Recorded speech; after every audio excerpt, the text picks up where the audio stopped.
All right, we're trying for a short division problem. Got two screens here open, and I recommend you do the same because I'll always need to have my multiplication chart available to me visually so I can pick the magic number.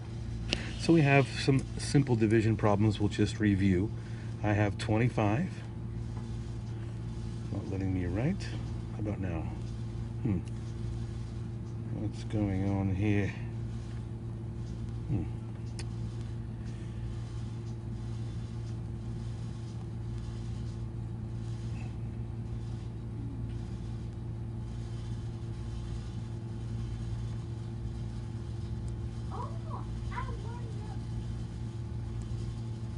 25 divided into 5 groups.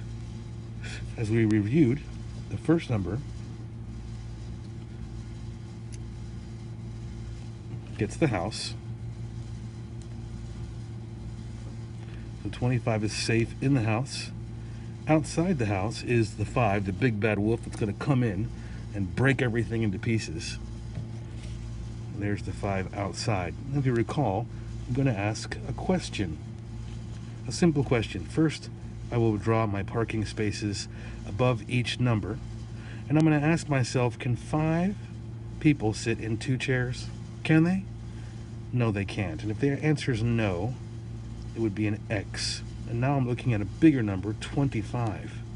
5 times what is close to 25? So I go over to the right, I look at the 5, and I don't think I can draw on my chart, unfortunately. But I see 5, 10, 15, 20. 20 is close. Oh, I have an exact match of 25. I look up and I realize 5 times 5 is 25. Looks like this. 5 times 5 is 25. I will subtract those two numbers and get 0, and that's great because then I don't need to put a remainder up there. And it's true, 5 times 5 does equal 25. So that's a pretty simple one. Let's try another one here. Delete. So I don't know why I have this line right there. Let's try back and then new. Maybe that'll fix it.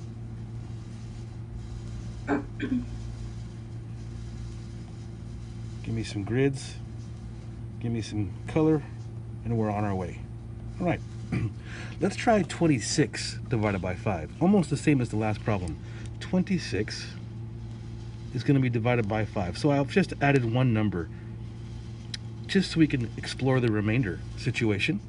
And if you recall the first 3 easy steps, what am I going to do first? Well, who gets the house? You should know that by now. 26 is going to be divided by 5, so 26 is safe in the house. 5 will be outside, saying I'll huff and I'll puff, and I'm going to blow your division house down. Let's try a little yellow. For our parking spaces, remember we will draw a box above each number to keep it organized. And then I have that famous question. What is the question I'm going to ask? Can 5 people sit in 2 chairs? Can they? No. So the answer no means we don't need to fill that box. So I'll look at the bigger number now, 26, and I go over to my multiplication chart to find the magic number. I can't go over 26. I'm not allowed to do that. 5, 10, 15, 20. 25 is great. 30 is too big. That's a bust. I can't go past that. So I'm going to go back to 25, just like last time. 5 times 5 is 25. Okay, this time though, when I subtract, I get 6 take away 5, and I get a 1. In this case, when you have a number, we've got to float that number to the top, put a R for remainder 1. So the answer is 5, remainder 1. And that's it. We're adding one extra step. I'll try one more here. A little bit of a different situation. Still easy. See if I get a good erase here. All right, perfect. How about a different color? Yeah. Want to go purple? Sure. All right, now we'll pretend that that first box we're going to have a number in. So I got to think here. 43 divided by 2. Sure, we'll go 43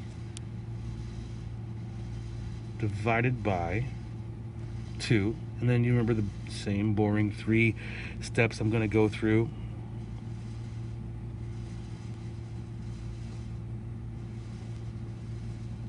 All right, who gets the house? Which number gets the house?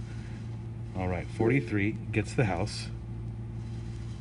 And then he's safe. 2's outside saying, I'm going to divide you into 2 groups, bro. See if we have any leftovers, which also means remainder. So, next step, do you remember what it is? That's right, got to draw some simple parking spaces. Here's one. See if we'll park a number in that box, and then we have a second parking space. And now you know where we're going next. There's your hint. Going to ask a famous question. Can 2 people sit in 4 chairs? As a matter of fact, they can. So I'm not going to put an X in that first box. 2 times what number is close to 4 or exactly 4? Go over to my chart. Some of you are doing this in your head, I know that. 2, 0, 2, 4. 4 is an exact match. How did I get to that? 2 times 2 equals exactly 4. Love it when that happens. There's my 4 there. Subtract. 4 minus 4 is 0. And then the famous fun step where you get to sing it. Drop it down. I'm gonna drop it down. Yeah. 3 is taking the elevator down to see the 0. Ooh, perfect. I love that step. Ooh, nice arrow. And there's my 3. And I'm going to do the same exact step. I'm going to ask myself, can 2 people fit in 3 chairs? Well, as a matter of fact, they can. So 2 times what is close to 3, but I can't go past 3. So I go over to the 2 chart. 2 times 1 is 2. 2 times 2 is 4. 4 is too big. 4 is bigger than 3. So I gotta go back and just go 2 times 1. Yeah, it's going to be a small number. No problem. It can happen that way. So let's get that back to blue. 2 times 1. So there's the 1 times the 2 is 2. I'm going to subtract it, and I'm going to get a number. I got a 1, and I can't leave the 1 down there. He'll become very sad. He needs to go join his friends up at the top. So we're going to go 1, takes the elevator back up, and remainder 1. 21, remainder 1. And I'd write that if I had any space. But anyway, there's 3 different situations in division that we're just going to practice over and over again. If you'd like to get ahead of the game, watch the video.